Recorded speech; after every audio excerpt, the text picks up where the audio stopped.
Hello and welcome to the West Yorkshire Football Show. Hull City 0, Leeds United 0. It's the instant match reaction.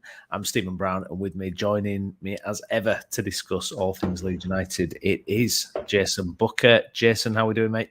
I'm okay, mate. I'm okay. I can tell by the tone in your voice, very similar to me, that we're having to be a little bit quieter than normal. Yeah. It's a little bit late in the day, right? Yeah, no, it is, isn't it? And it's a bit frustrated after that. I'm not going to lie. I mean, quite a lot to get through actually. With some bizarre decisions in that game, which we're going to get into. If you're watching the video, rather, please do share a like on it and subscribe to the channel as well. If you're listening again on Spotify as well, please leave us a review. 0-0. Where do you want to start with that one, Jason? Well, let's start with the negatives. Let's start with the negatives, because I definitely can see a few positives, and while there's definitely some frustration, I can see some positives. So let's start with the negatives. Let's start with the refereeing, because it's the last thing that really anybody wants to speak about, but unfortunately we constantly have to. Last week we were treated to, or 3 days ago we were treated to some woeful refereeing. What I will say is it was consistently woeful throughout both teams, and it resulted in one of the most fiery games you can imagine, ending up with no yellow cards when some players could have seen 4 or 5 or 6, and you know, a couple of ours could have had 1 or 2 themselves. So that's the frustrations that happen with the inconsistency, because they're clear as day stonewall yellow cards, some of them. And then you fast forward 3 days, and Lewis, who obviously is on this show, just nailed it perfectly. You know, the incapabilities of some of these officiating is one thing, but then the inconsistencies another.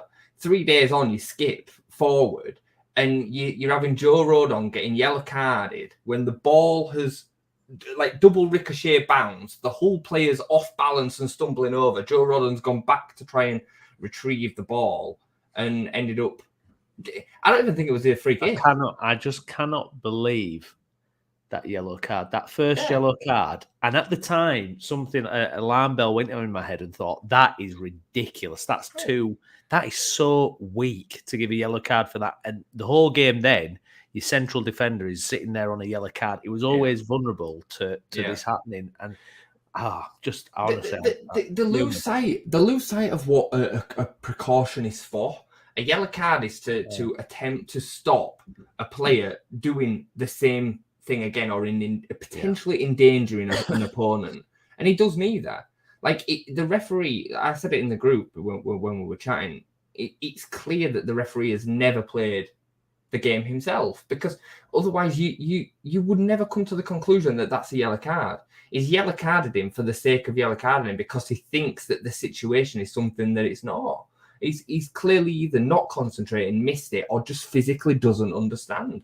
So it's just a woeful decision, mate. It's an absolutely woeful decision. I felt really sorry for Rodon, who again had a particularly good game. I thought Stroik got caught.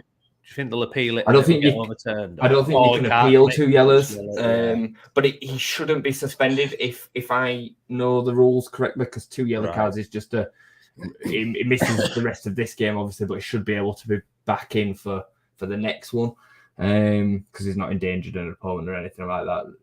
I think a direct red card is 1 game. If it's not seen as dangerous, it's 3 games if it's seen as dangerous. But I think 2 yellows are now not a automatic suspension, I think. But that aside, it's irrelevant, because what it does affect is it affects the last third of this game. You know, as much as we'll come on to it, we should have been in front by that point anyway. And that's down to us and some of our inefficiencies as we still, adapt to Farker and getting the system together and all the rest of it.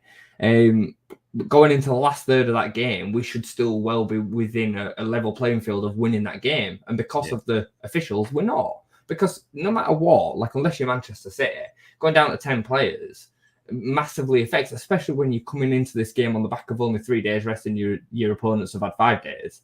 It makes a huge difference at that period of the game. So, particularly frustrating to have that kind of taken out of our hands, I thought. Yeah, And it's absolutely. disappointing that we're having to talk about that, really.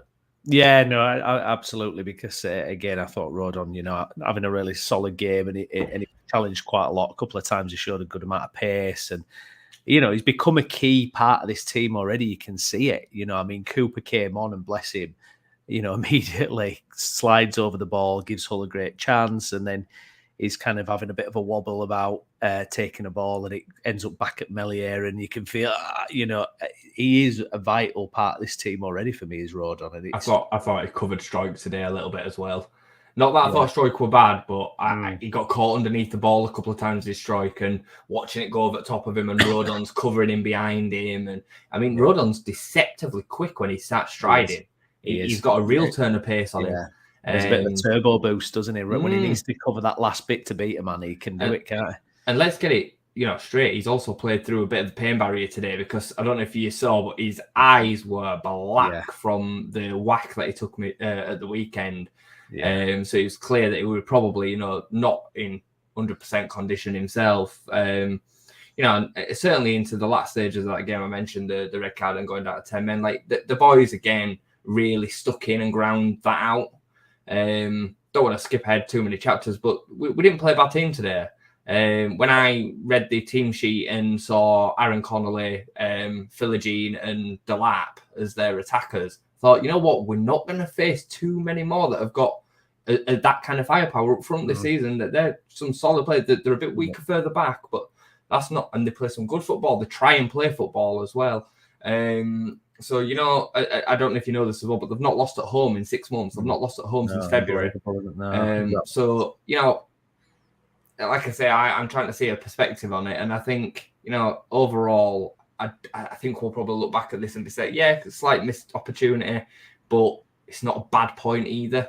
No, I looking at it, I think it's a good point in the circumstances. And I think we were totally dominant. If we're going to rewind, there were a couple of changes made to the lineup. So you had Shackleton come in, you had Dan James come in for Somerville. It's freshening it up a little bit in a couple of areas there for players that have contributed so far this season. And, Hull, bit of a fast start, but nothing even compared to what we faced at the weekend, to be honest, against Millwall. It very, very much settled into a groove, didn't we, pretty early on.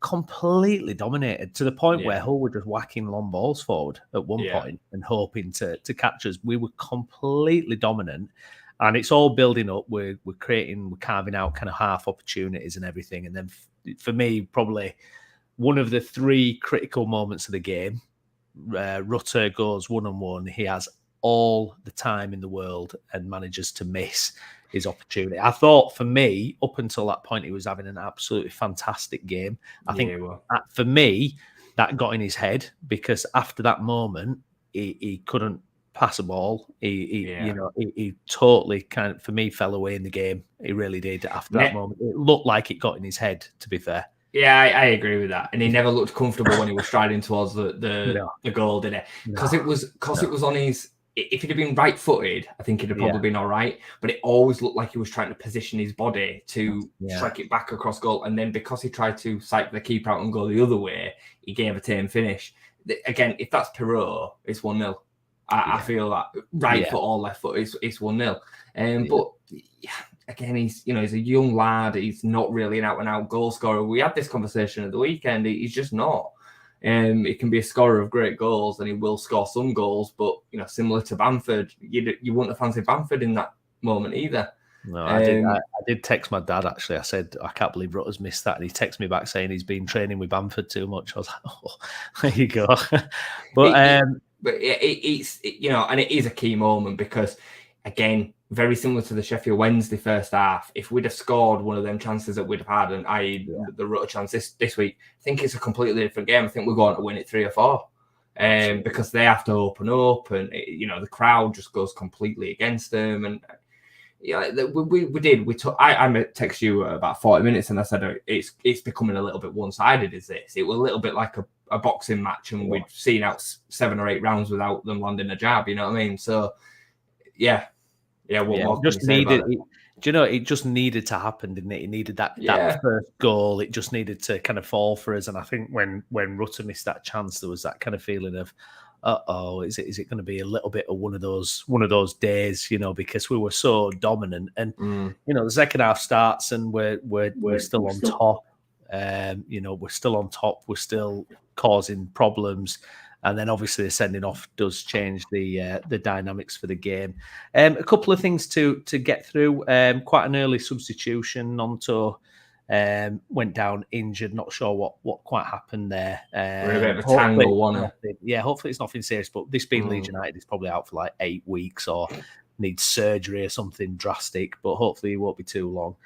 Somerville came in. For me, Somerville looked back to his sharp best, which he wasn't against Millwall. I thought that was proper Somerville tonight. I really did. I'll just say on that, like, because I totally understood the change of bringing James in for Somerville. I didn't think Somerville had a great game at the weekend. It was probably the only one that I'd have said he didn't have a good game. I'm not saying he had a terrible game, but he didn't have a good game. And James, obviously, when he came on, he changed things. And I think James played all right, actually, first half, without the end product again. He did all the bits that you'd want, but the end product, you know, he does all the hard work and then he scuffs the cross in. But, yeah, we know what Don't shoot. Please, James, stop shooting. You cannot especially shoot. on your left foot. You cannot shoot. I mean, the amount of moves that break down, and I feel like he's on a different wavelength to the other front players. It just offers a completely different package, doesn't it? And obviously Shackleton started over Byram today. Nothing other than Byram being protected for games that. Byram was arguably man of the match of the weekend, and I think it was probably a smart move to not play him again. But it shows you how much Daniel Farke trusts him, that he hooks Ayling with 10 minutes to go or whatever and brings Byram on at right back. And it made a huge difference because Ayling was getting cooked. I mean, he got cooked a few times throughout the game. So, totally understand the changes, but you're absolutely spot on. When Somerville came on, it looked like he had a right point to prove. He was tearing them to bits. I mean, the chance that Rutter laid off for him at the edge of the box when he hits it first time on the volley, if it's, I don't know, maybe 6 to 12 inches further up, keeper doesn't save it. It flies in top corner. I thought it was excellent, especially for that period of the first half where he came on. I thought it was unplayable. It was absolutely unplayable. That's what we want from Somerville. It was almost, for me, I felt like it may have, for me, had more impact if Somerville had started and James had come on again and maybe running that had similar impact to what he made at the weekend. You know, I don't know if that's kind of false up, but I just looking at that game, I just thought, I don't know. I thought Dan James was fine, but that end product, and I don't know if he's going to be the type of player where you're going to feel his impact more towards the end of a game when he's running at players. You know, Dan James coming off fresh off the bench, you know, that will terrify you. I definitely think there's a case like me, but I also think, you know, we have a squad for a reason. And, you know, if I'll let you come back. It's all right. If we'd have scored one of them chances in the first half, you probably wouldn't be saying that, and would be saying, right, nice one, we're on the Saturday now with a fresh Somerville. You know what I mean? Or a fresh Jayden Anthony or whatever. Like, I'm absolutely okay with us rotating a squad and playing different players to make sure that we get the most out of the whole squad that we've got. I mean, Danny Farke's come out this week and said that he's not going to make wholesale changes. So the fact that he felt like he had to make that change either sent a shot to Somerville, which then ended up with the reaction that we saw, and rewarding Dan James for coming on. And, you know, regardless of how the ball got to Rutter and how the ball got to Perrault, Daniel James got 2 assists at the weekend. Yeah. So, you know, I ain't got a problem with. I hear you, and I think you're probably right. I think, you know, long term, I think it's going to very much be a case that Dan James's impact off the bench will be seen, but he'll constantly stake a claim for a starting place because I think he'll make things happen every time he comes on. Absolutely. Dan James is such a funny one, isn't he? Because, you know, you can see sometimes technically, you know, it's not quite there always, but he does cause damage, doesn't he, in chaos. Scares people. But yeah, he does. Yeah. And that pace is always going to be an attribute. Bandy, unbelievable hard, has got us playing real football. We just look slick. Hull have some good players, but they can't get near us. Imagine I didn't want Daniel Farke. I know, there you go, mate. Especially first half today, we just looked crisp. The passes were first time, and we were breaking that press through the middle. Yeah, we knocked 2 or 3 passes and worked his way into position where Nonto or Rutter or Pirro could turn like 5-10 yards inside their half and start running at the back four. I thought we backed up what happened. Yeah, the performance was absolutely fine. We backed up the performance at the weekend, and with 3 clean sheets in a row now. Like let's again just Hull, sat 5th tonight, I think it is. Yeah. Like I sure we should have won the game, and it'd have been nice to win the game, but we're not gonna win every week. No, you know what I mean. So no, exactly. A couple of things I just wanted to get through. I mean, you've mentioned kind of the fullback situation, Shackleton coming in. For me, I thought Shackleton was pretty poor tonight. I did. I thought his distribution was terrible. I thought he kind of couldn't get his passes going at all, and I thought he was quite doing the old Shackleton thing of kind of not bombing on forward and being tentative, actually ball carrying and taking the ball forward. And I thought you saw a huge drop off from Byram. And I was a little bit disappointed because I kind of wanted Shaq to kind of grab that opportunity tonight. It'd be great to have kind of those options on that left. But I thought it was poor tonight. I don't know about you, Jason. It felt very much to instruction for me. Bear in mind that Liam Delap's plays on that side, who's probably, apart from Philogene, their most talented player, like technically talented. And I think you saw Delap a couple of moments in the first half get beyond him. And it felt to me as if he needed to be a yard or 2 goal side of him all the time. So maybe that was to instruction. Look, we've got dangerous players going the other way. So does it make sense? Look, Shax, your role tonight is a little bit more restricted. Aylin's always the more attacking one of the 2 fullbacks anyway, or that's how it's been so far. But yeah, I hear you. And I think there's just times where you see that he can't play the ball with his left foot, and that's because he's not left-footed. So fancy that, you know what I mean? Like, so I think that's what kind of made him look like he had more limitations, if you like, tonight. But yeah, it weren't great. There's a couple that you could say that there were. I didn't think Archie were great tonight. I thought he had moments again. He gave the ball away a few times, didn't he? The passing range wasn't quite on it, was he? But legs, mate. He's 17 and he's playing so many minutes. I'm surprised he didn't mix that up in the middle. Like, I mean, not necessarily starting with someone else in the middle, but no central midfield substitutions in the game. Were you surprised at that, with it considering the options? Well, I was surprised that we didn't start Kamara at the weekend. I said that to you, and Gray came out and played, particularly well, really. Daniel Farke backs him, obviously, and trusts him. I was, again, really surprised to not see him roll the dice again today. But I feel the same about Jayden Anthony. I'm shocked that Jayden Anthony's not started tonight, really. I figured that Anthony probably would be a starter, and I think he will be once Farke's happy that he's at the understanding to the tactic that he needs to be. But yeah, again, I think it only goes to say what Daniel Farke must think about him. Like, what else do we say? That he trusts him that much to keep these performances going. I'm not saying that he played terribly, but similar to Shackleton, I think he kind of had moments today where he looked a bit tired. He looked a bit tired. Yeah, no, absolutely. Yeah, I was surprised he kind of made it all the way through. Pirro, interesting, or Peru, I think it's how you pronounce it, isn't it? We're not pronouncing it like that. No. Interesting game. It's tricky because, I mean, I don't think he had a touch of the ball. I text you, I think probably for 25 minutes or something. He literally didn't touch the ball. And I'm not saying that's his fault. Obviously, it's not. It's trying to unpick the door, isn't it? And he's very clever with, that one-touch passing, and he's got his back to defenders and he's knocking it side. And that did come to fruition. But are you a little bit frustrated that we can't get him more into a game like this, really? I was a little bit kind of, I don't know, I'd like to see him having shots and getting a bbit more involved, but I guess it's just wasn't the game for it. But I mean, are you a bit frustrated with that? I mean, what do you think? Fun. It's funny, isn't it? Because we've seen 4 games now with Perot, and like he can link play, he definitely can, but ultimately he's an out and out goal scorer. His attributes are putting the ball in the back of the net, and like I think he's very different. But do you remember when we used to watch Becchio? Like Becchio was very, very similar. He couldn't do much of anything else, and if he weren't putting the ball in the net or shooting, he didn't do very much. But you still needed him there at all times. So some games will just go by, like Sheffield Wednesday and like today, and he just isn't that involved because the team have not managed to put him in that position. Yeah, and I think we've seen the good and the bad. Ipswich, really, really good. We saw what he can do, and his link-up play was really good. Sheffield Wednesday couldn't get him involved. Millwall dominated the game. You know, he's the difference maker, that chance that he takes to put us 1-0 up. Nobody else in the team does that. You saw that with Rutter's finish today.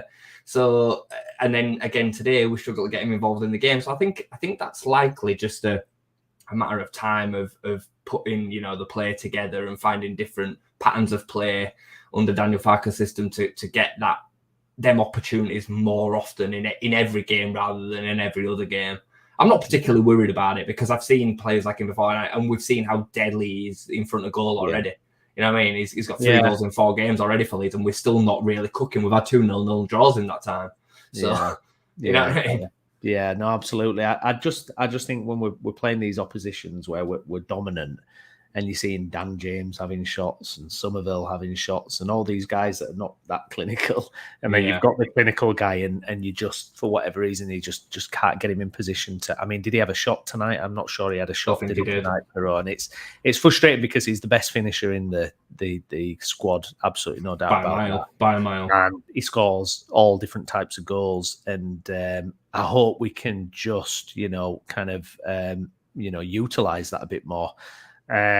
Mentioned already, there's kind of 3 main kind of big turning points of the game. Rutter's miss, Roden getting sent off, but what about that Traore miss at the end?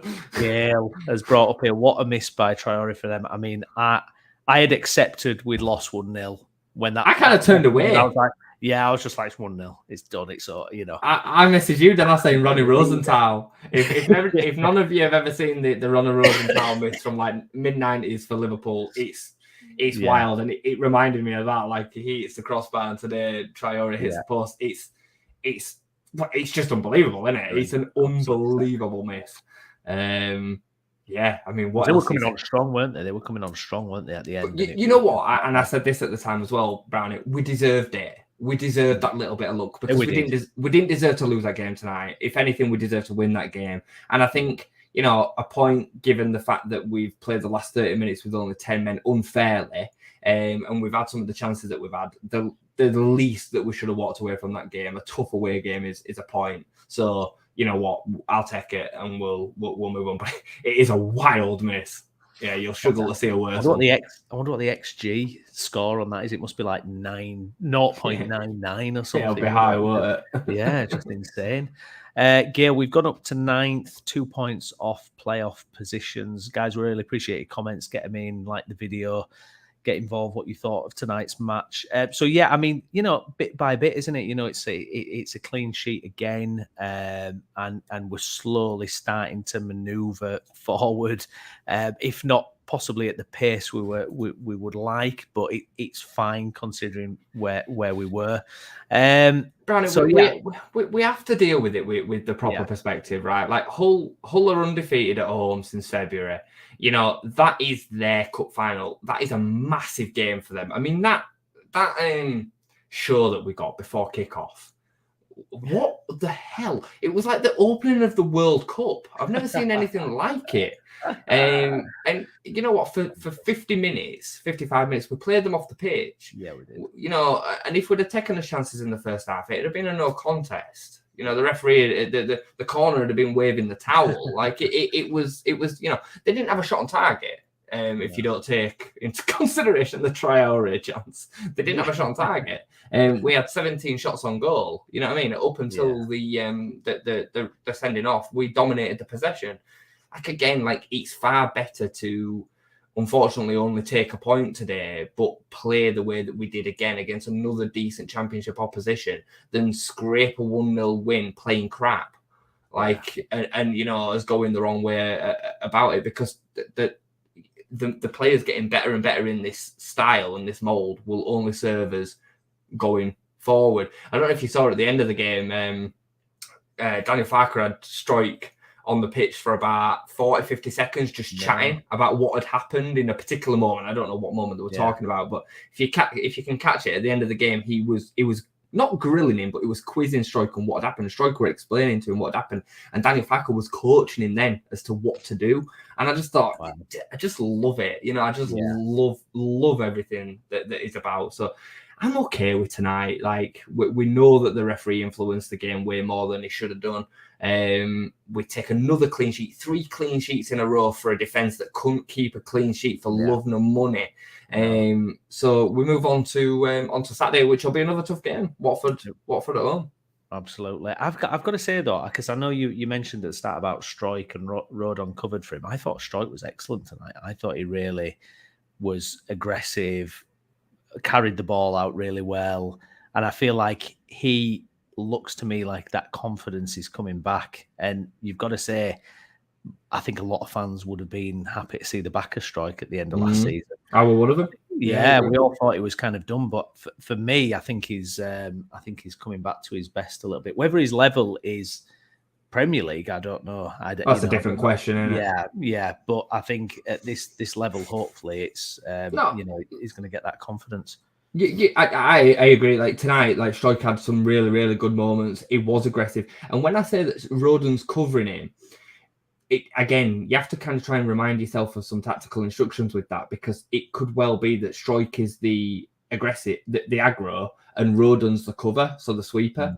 Centre backs quite often play like that. One will go and attack the ball, and one will sit and sweep. And Rodon's much faster than Strike, so it makes sense that Rodon be the one that drops in behind him. There was, several moments today where Strike went in and he harried and pressed and nicked the ball in, got his foot in a bit like Ampadu does, who again, by the way, was sensational. Yeah, he's just ridiculous. It was a doubt as well. There were a couple of doubts, weren't there? But that whack that he took in the last minute against Millwall, and then to go out and play like that again, the guy's a freak. He's so good. But yeah, no problem with Strike tonight. No problem with Meslier. Stood up and did everything that he needed to do. Looks a little bit more assured with his kicking today. His passing, his distribution was much better actually. A couple of longer balls, weren't they as well? Where he chipped it over a couple of Hull players to the left. I thought that's like that first Arsenal game that he played in like 3-4 years ago. It was great. That. I don't think, again, I've seen Charterhouse's comment there, disappointed. I disagree. Like, again, if Rotor had scored and we'd held on to a 1-0 win tonight and carried on playing, or Rotor had not got sent off and we scored later on, I don't think you're saying that, because that's not actually what happened. We dominated that first half against a really, really good side. I don't want to make excuses, but we've mentioned it a couple of times. I think the gap in between the games does make a difference. It absolutely makes a difference. They've come to play at home today after 5 days rest, and we've played back-to-back away games after 3 days rest. Millwall did kick some of our boys up in the air. Yeah. You know what I mean? So, they'd have been feeling it tonight, and they came out and they still gave a really, really top performance, I thought. Hull will be in and around top 10, I think, this season. I think they'll be in and around it. They're a good side, and I think Rossini's got them playing well. Yeah, no, absolutely. Yeah, as you mentioned, Charterhouse, we seem to lack urgency and zipping into changing. No, I agree with you, Jason. I don't agree with that. I think we were really on it tonight. I thought we were really, really on it, and the chips just didn't fall our way. Unfortunately, Gail thought Gray struggled a bit. Yeah, we touched on that as well. And he's a young lad, and it's going to happen. It's going to be interesting to see how Farker actually integrates the two new midfield boys, isn't it? Kamara and Gruev. You wonder how and when is going to be their opportunity. I can't imagine that Kamara came here without any without the promise of being first choice number 8 alongside Ampadu. I can't see that. I can imagine Gruev being said, look, you're going to play a part in the squad. You stake your claim and you can make the first team position your own, but I can imagine the conversation with Kamara was different in that this is your spot to lose. And Archie obviously has deserved his run in the team and he's playing extremely well, but he's going to have to be managed correctly. And I trust Farke to manage that time correctly, because I think we'll get more out of him when he then does play if we rest him in between correctly as well. There's no point having loads of 6 or 7 out of 10 performances when we can have 2 or 3 out of 5 that are 8 or 9.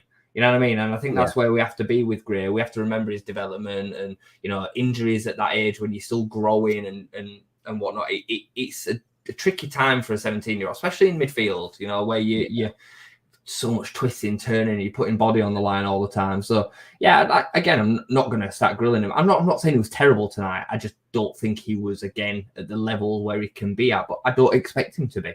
No, absolutely not. A couple of comments to get through here. Bandy, bar the Sheffield game, we've been on top of teams all season. I'm satisfied with what I have seen so far. And Gail bringing up something here. Do you think James is an impact player? I kind of do. I think that might ultimately be his role. I do think that he probably deserved a chance though after the weekend, and Somerville was a bit off it at the weekend, so I understand that. We mentioned it earlier, didn't we? And we need to be happy with a meritocracy. If you're playing well and you earn a chance off the bench, you get the shirt. And I'm more than happy for the squad to be properly used. And like I said earlier, you see it in Somerville's reaction. He comes off the bench and he's tearing the place up. And that's probably because he's lost his spot. So great management by Danny Farke.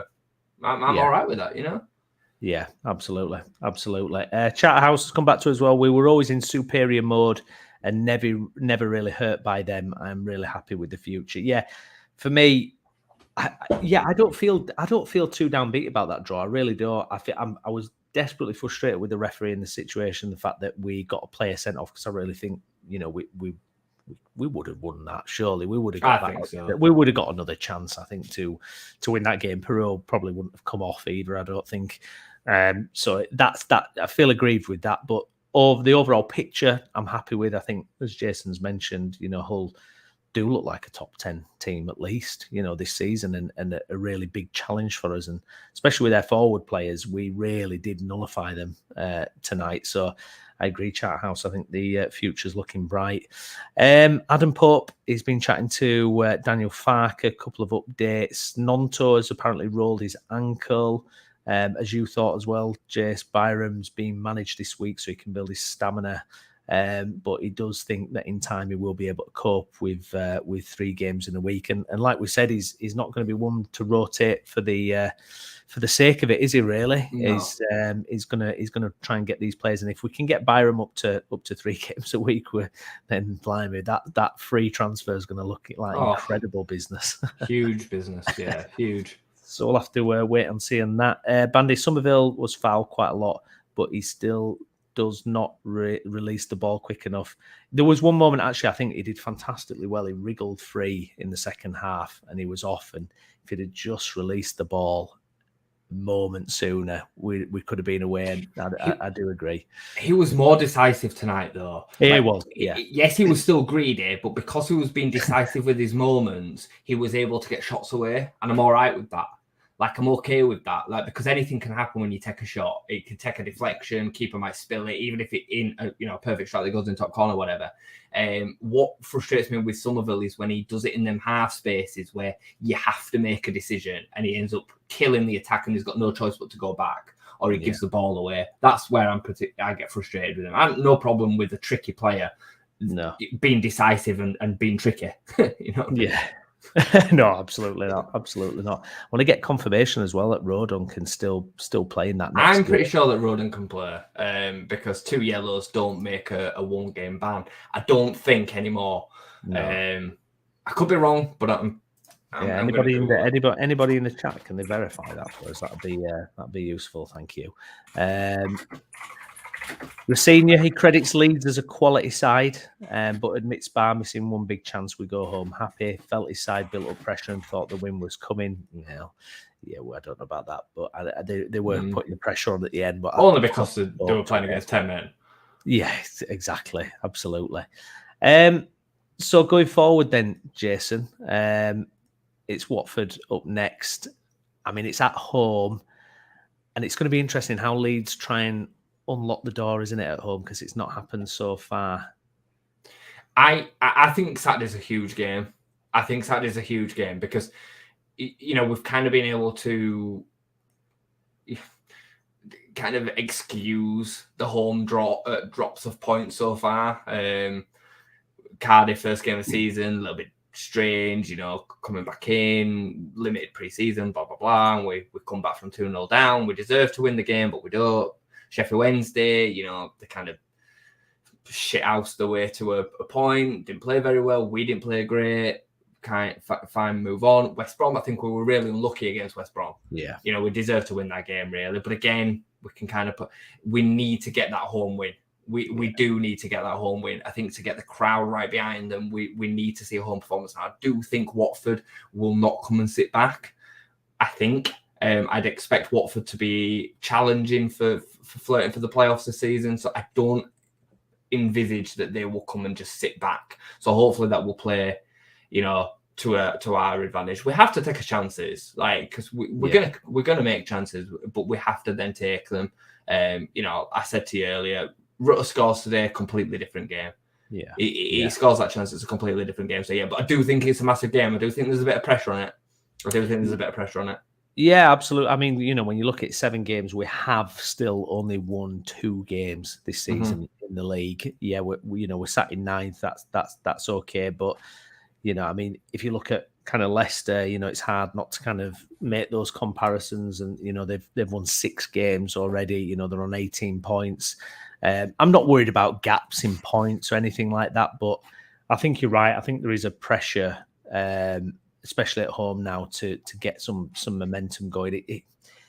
It's frustrating tonight because I just feel like we were such the better team, and something so stupid like that refereeing decision and that those yellow cards, and it really hampers us. I feel like we're the victim of that thing quite a lot, aren't we? Daft stuff like that happening. It feels like it, doesn't it? And I think it always probably feels like that to you as a fan. I don't think it's just us. I think it's all clubs. Yeah, I mean, you see bad decisions on the weekly, don't you? And they are affecting games more and more through incorrect decisions. I mean, it's not got any better since VAR's come in.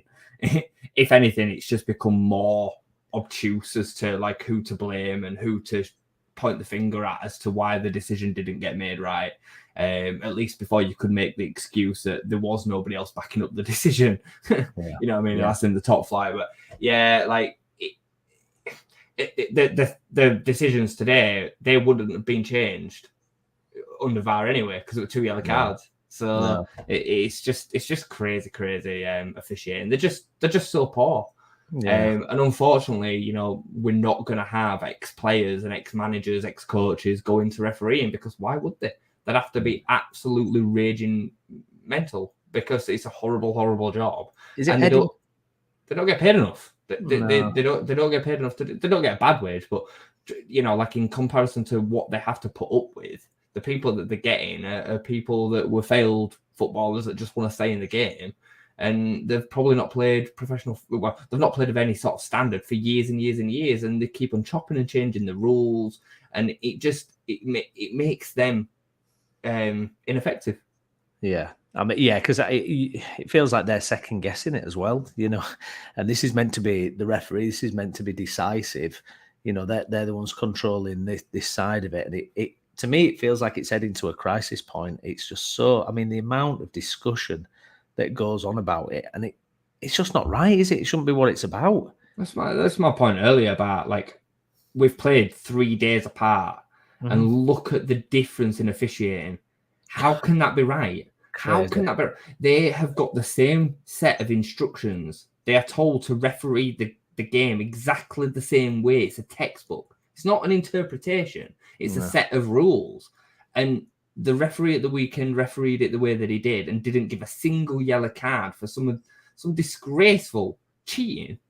And yet today we see what we see. It just makes no sense. And this is why fans are just becoming more and more disillusioned with it. I mean, Heckingbottom, I don't know if you saw the rant that he went on.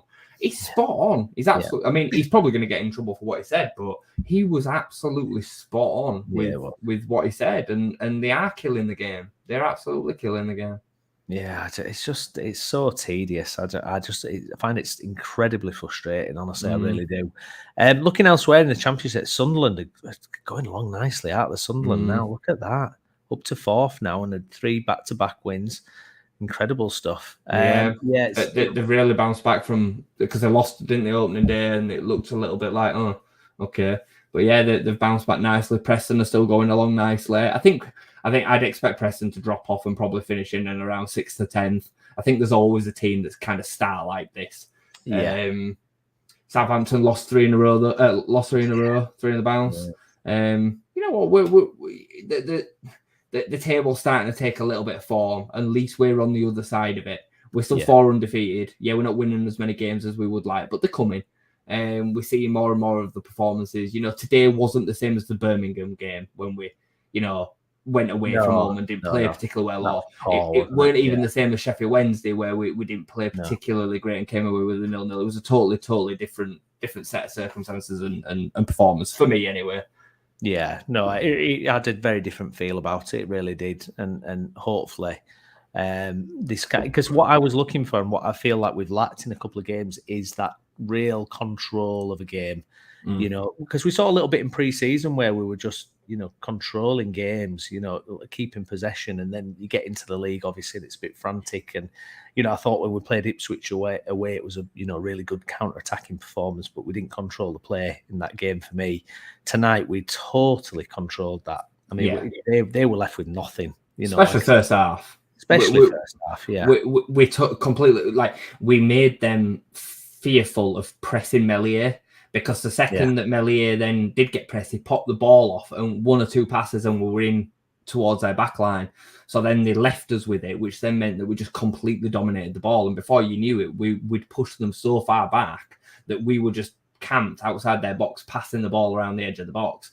We would just miss that killer moment. Somerville nearly, got us it twice. He had 2 really good chances, both made from himself, both long ranges, both the keeper, would have been disappointed, I think, not to save. But and then obviously we created Rutter's chance.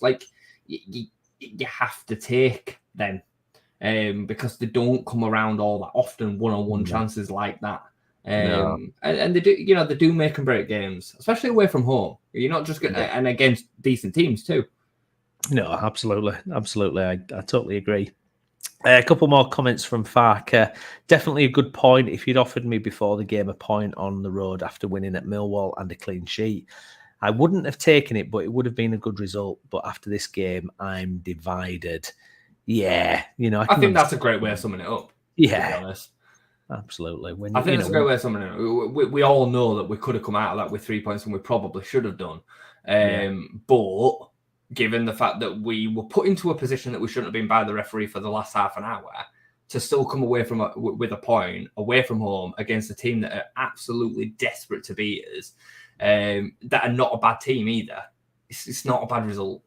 No, absolutely not. I'm just watching the replay of that miss. It's just popped up on. It's just wild. It's crazy, isn't it? Has anybody? Hold on a minute. Let me just mute it, and I'll just share my screen. So if anybody that hasn't seen it can watch it. Hold on. Present. You will not see a worse miss than this, I don't think. Window to share.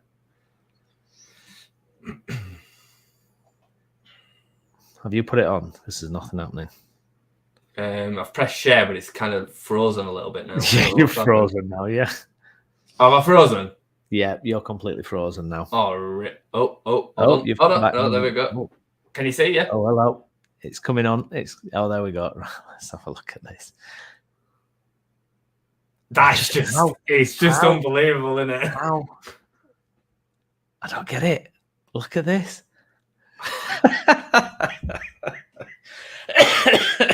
Look at Coops, bless him. You see that I don't think that chance happens with Rodon because I think he reads it. No, he doesn't know. Actually, Stroke's on that side. Cooper's actually covering him. Stroke's actually further up, isn't it? If you have a look. Yeah, he's dropped. Stroke's here. Yeah. And he's beat that offside and he's got in there and then. That's just wild. It's just wild, isn't it? Off the Host. I was going to say Rutter. You won't get a worse miss in the game than Rutter's, and then boom, you've got that coming along. 86 minutes, whatever it was. Rutter just fluffed his lines, didn't he? He just had so much time.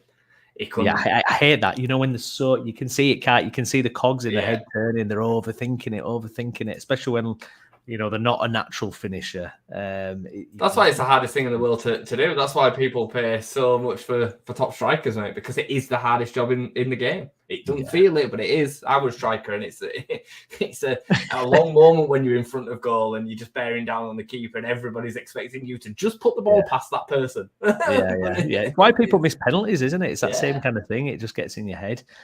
Wayne, thanks for your comment, mate. Don't lose game tonight. 3rd clean sheet and a 3rd game played within 3 days away.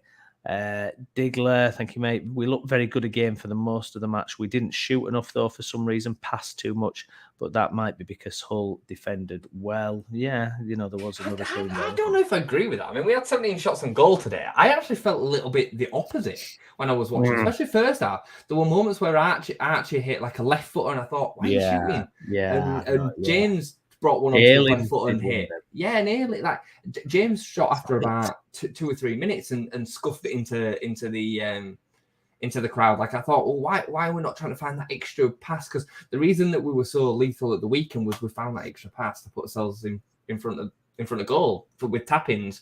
So I thought the opposite. I mean, I'm not saying that you're wrong, but my opinion, I think it was a little bit the other way. I'd rather have seen us had 6 less shots in the game, but there being a little bit more bigger opportunities. Yeah, no, absolutely. Jayden Anthony, obviously, it was difficult. He was kind of mostly defending, wasn't he? Really, he was kind of pinned back, covering his man. Slightly frustrating kind of start to his Leeds career with that, but it's nothing really. I do suspect he'll have a big impact though going forward. I thought, we've got so many options in those positions now. Because I actually looking at Willie, I wonder if he must have had a knock before because he didn't look quite right even when he was on. He had his knee strapped, didn't he? Yeah. He didn't I noticed that. Quite on it, but I thought Jayden Anthony. I think when he gets a proper run, I think it's going to be exciting for us. Sorry, man, I didn't mean to. I thought you finished.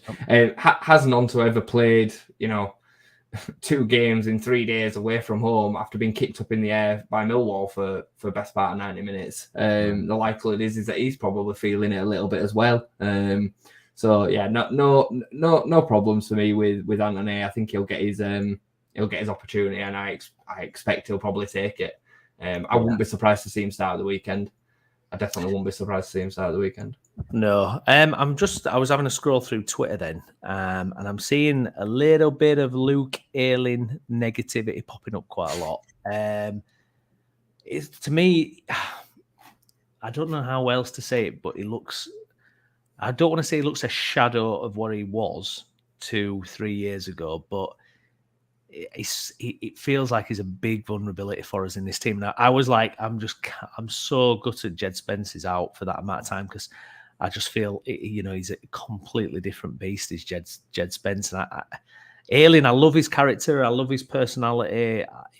I really do I have so much affection for Luke Ayling. I really do. He's one of my favourite Leeds players, just from everything that's happened. But it is a vulnerability in this team.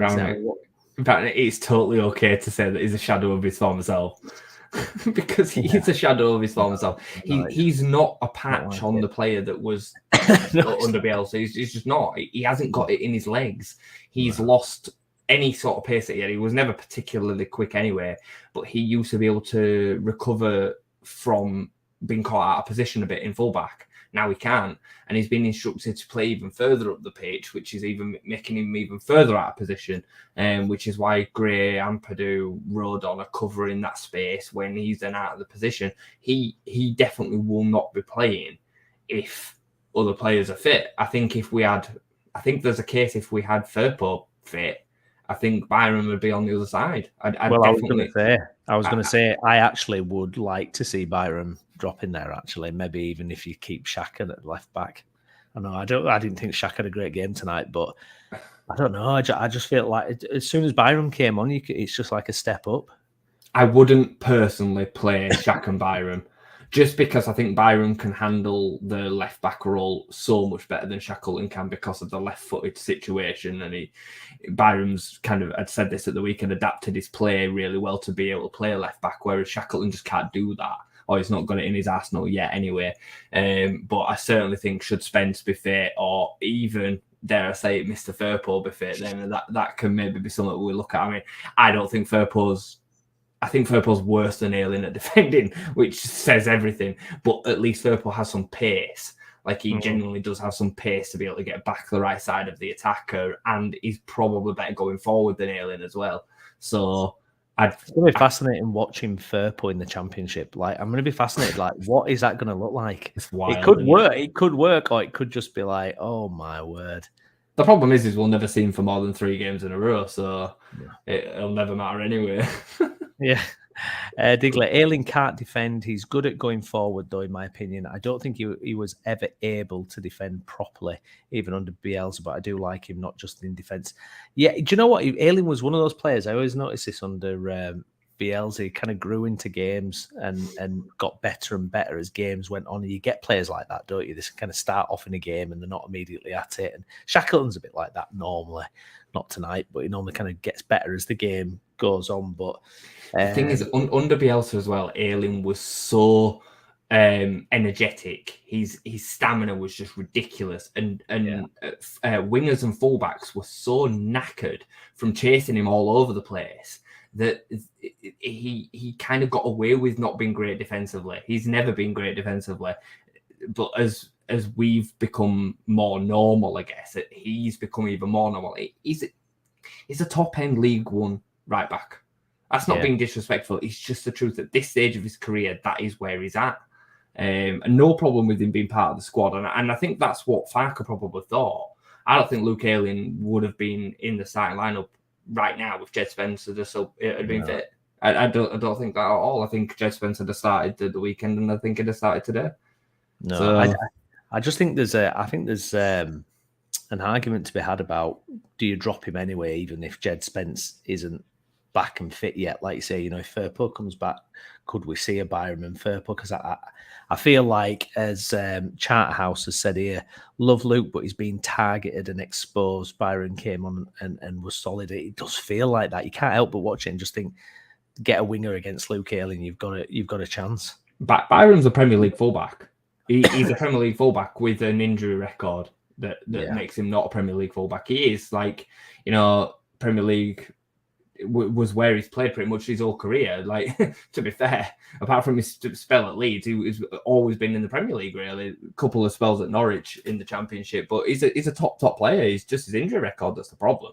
So yeah, he's light years in front of Luke, but Luke is super reliable. He is. Just unfortunately, he's just not got it in the legs anymore to pull them performances out. I mean, he was targeted today. Philogene had an absolute field day against him when he managed to get him one-on-one. Top player is Philogene. He's quick and dynamic. I mean, Ayling always looked like he was going to get beaten, potentially give away a penalty or so. Yeah, there was that moment, wasn't it, the first half, where he got round him and he kind of, and I thought, risky one, a hold the breath moment, wasn't it? We thought, oh, Luke. It went down a bit easy, thankfully, but yeah. Diggler, Ayling would be a good impact player, maybe as an attacking winger. I don't know if I see him as an attacking winger, to be honest, Diggler. I'm not so sure. I hate it when he gets on ball, mate. I hate it when he starts doing this tippy toe thing. He's on his tiptoes all the time. I don't know what he's doing. It used to work. Though. It used to work. I remember I was playing Man City in the Premier League, first season we went up, and he did the tippy toe thing, and he was kind of beating defenders and setting up chances. I'm like, this is like crazy. Firpo has more pace than Ayling. Like, get him on a race. He's like, I mean, I don't come in here and start thinking that I'm a Firpo apologist. Firpo number one fan. I can't stand for it. Go back and listen to some of the stuff I said about Firpo. I wouldn't recruit him for League One or League Two. I cannot stand him. I think he's a terrible, terrible defender. I think he's a terrible footballer. I mean, the basics of defending when he squares up to people and he stood square on. Like, you learn it at like 6 or 7 year old to jockey a player. He's just so bad. But he's definitely not slow. The problem is with Firpo is he's lazy. Yeah. He doesn't sprint very often. He jogs back. That's why he probably looks slow, because it's just trotting. But when he actually sprints, he's actually not. Yeah. It's like, have you ever like watched football for? But like, it's crazy, isn't it? It's so bad. Have you seen that clip that's been going around though of him playing right back for Barcelona against Mbappe? Well, do you remember that? What was it, like 2 or 3 games where he scored the winner against Southampton, and he was good against, I think, Man United around that we're time. Good against Scum away, and then he had another good game under Gracia, and then it all just went back to normal service regime. I'm just gonna say, like, I don't think he was ever good in them games. I think he was just not as atrocious as before. Like, he'd been performing at 2 and 3s, and he'd performed them 3 games at 4 and 5s. That was what it was, and we were like, oh, okay, like he's all right, or he's had some good games. I don't think he ever played particularly well. I mean, that Southampton game was such a dead game, wasn't it? Southampton at home. Awful. And his goal was just horrendous on it, but it still went in. Well, I did see someone on Twitter say about, we had all these players wanting to leave, and it's like, well, Junior Firpo's not putting a request. He's not leaving, is he? He's not leaving the sinking ship. It's like, well, nobody wants him. Yeah. Nobody's beating the door down for Junior Firpo, are they, after the last couple of years? Christ almighty. I don't think you could give him away. And I mean, even 50% of the wage that he's on now will still be probably more than any offers that he'd have got. So he's so injury prone as well. That's the biggest problem. You know you're not going to get any game time out of him. He's never done the pre-season with us, has he? I don't think he's never been fit for a pre-season. Unbelievable. Trusting Bielsa, Firpo was highly regarded by him. Yeah, I mean, that's a miss. That's the thing, isn't it? I mean, he was signed off by Bielsa and he went and played under Bielsa. I mean, God. I mean, the Firpo that was at Betis, though, was not the player that we're now seeing. So if, as a recruitment team, they were looking back and think about what they could potentially get him back to, because Barcelona paid quite a lot of money for him and it came well thought of from Betis. He was some player at Betis, but he's just not that player anymore. He's totally lost. He never played, like somebody said further. I don't know what an inside left is. I don't think that's really unless you're an attacking winger that cuts in. I think that's what I would consider an inside left, but he's a left wing back. That's what I would consider him as. It doesn't need to do much defending because you've got 3 defenders at centre back behind you, and you're predominantly attacking as a left wing back. Yeah, I think there's a few people disagreeing with you. He's faster than Ayling, so Paul's hit him up. He's as slow as a tortoise. You're telling me that Junior Firpo's slower than Luke Ayling? Slower than Tippy Ayling? I'm not having it. I wonder if LUFC data can do some kind of analysis for us and get to the bottom of this. Anyways, how has this become a Junior Firpo discussion? I don't know. Let's move on. Let's move on. So getting back to the game, then kind of rounding up our thoughts on it. Overall, we're not too unhappy with a 0-0 against Hull. Away from home, second game in 3 days, a tough opposition, a team that is decent at this level. It'll be all right, won't it, Jace? We're all right with that. It's not too bad, is it? I don't think so. I said to you right from before we came on air, like I'd rather deal with it with a bit of perspective tonight. We went to a tough place. We dominated most of the game. Should have scored. We didn't. We then unfairly get a man sent off at the 60th minute. The boys, after playing unbelievably well at the weekend, then tough out for half an hour with 10 men, and come away with a point from a ground that they've not lost that since February. There's a lot to like in that. That they really did put a shift in. And thankfully they missed that chance at the end. We got a little bit of issue with that, but we deserved that. We deserved that moment. So yeah, I'm happy with everything that I'm seeing. I thought we played really, really well first half again. Lots and lots to like. Good point. On to Saturday. Another clean sheet as well. Clean sheet I'm super happy about. Every time we get a clean sheet, I think it needs praising and reminding of just how bad this defence has been for so long. We've not conceded a goal now for 3 games. Like that is it's something for us to actually really be proud of. So yeah, absolutely. I mean, it's crazy. I mean, just looking ahead at the fixtures as well, and you think of the championship as we're going to be far superior, and there's going to be an easy run of games, etc. But you just look at the run of games. I mean, we've got Watford, Southampton, QPR, Bristol City, who are flying, Norwich, tough.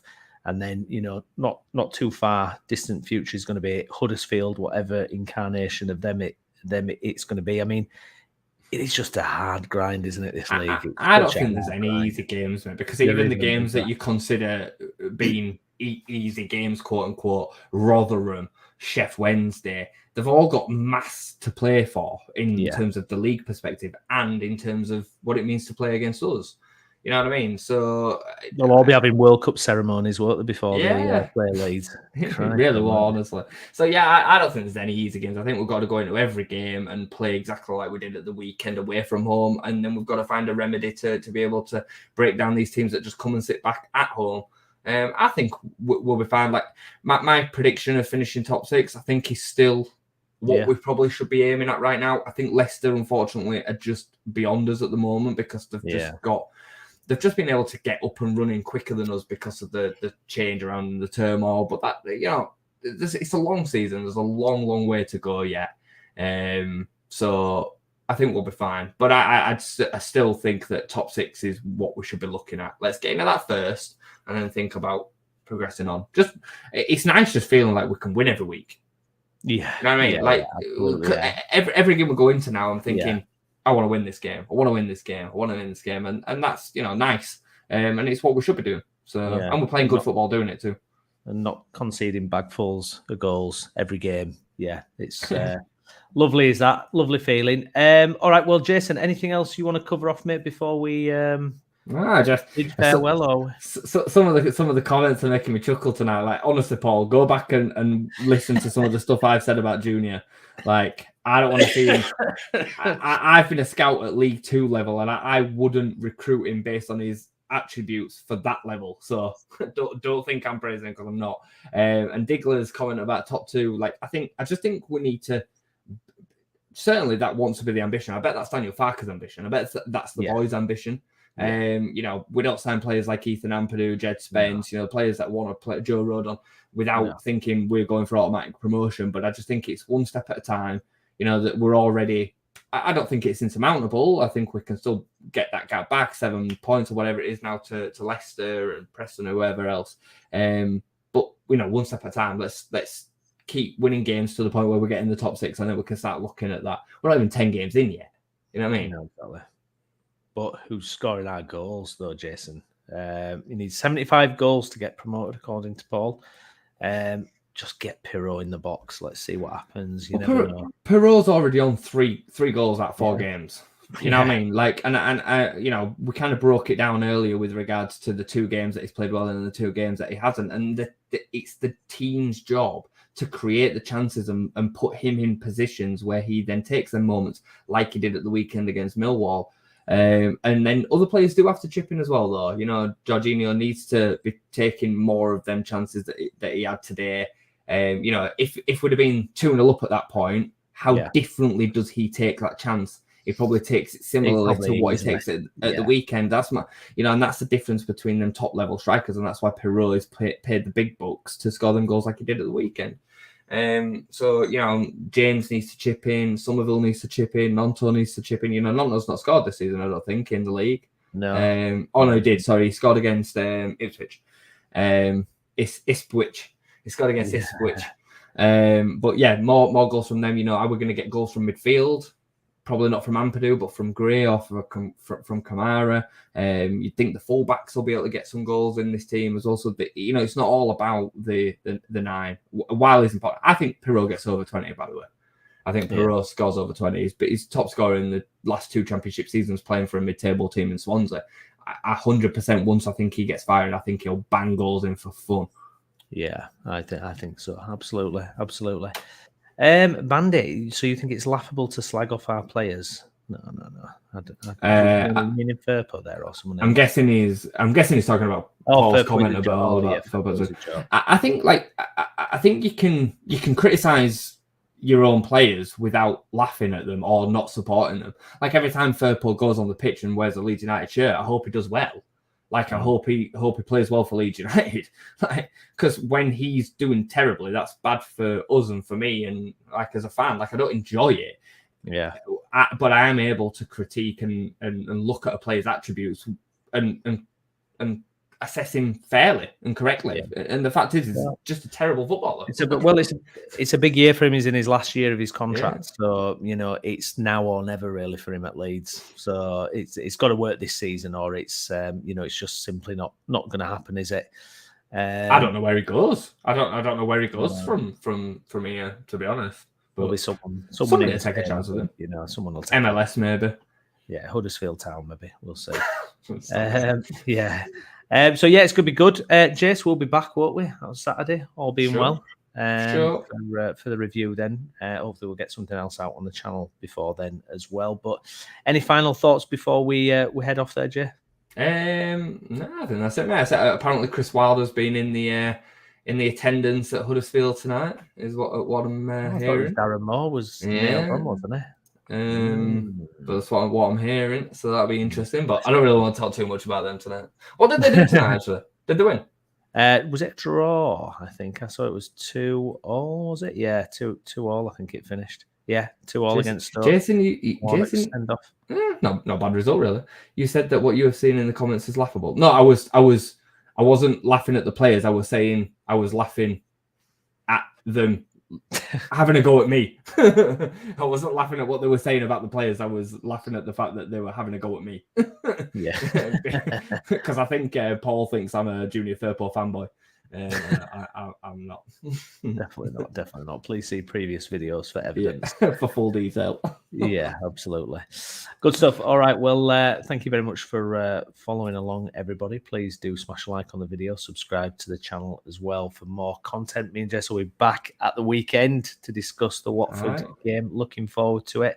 If you're listening on Spotify as well, please do also subscribe to the podcast as well. I've been Stephen Brown. With me has been Jason Booker. Jason, thank you very much, mate. Much appreciated. Welcome as always. Thank you all for getting involved in the chat. It's been good. Absolutely. And we'll see you again soon. Thank you for watching.